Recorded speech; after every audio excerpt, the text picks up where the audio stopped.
Look, something that I've realized in Christianity is that there are some followers of Christ who just want to hear themselves speak, who make situations about themselves that don't need to be about them. Not every time that somebody asks you a question that you need to sit over here and talk about your own personal experiences of how you got through things. I've been in rooms where people have asked genuine questions, wanting to understand the Lord more or how to work through a certain sin, and somebody will answer and they'll say, but I did this and I did that and I did this and I did that. You don't need to talk about I. Why don't you talk about the Lord? Why don't you use examples in the Bible? Why don't you use God's word instead of using your own personal experiences? Yes, there's a time and a place to share your testimony, and it's beautiful to do that.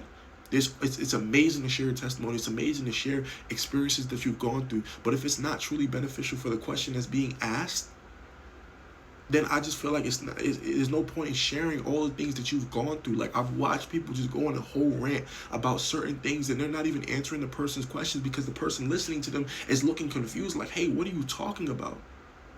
Right? Like, asking them, hey, what do you feel like is causing you to struggle?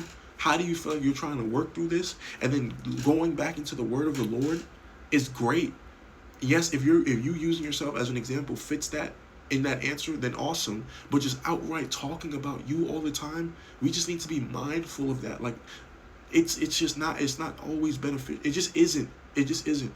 Please lean more on the Lord rather than leaning on us. Like, if you're gonna sit over here and try to help somebody lean them to the Lord, talking about yourself all the time does nothing. It doesn't. That being said, God bless you.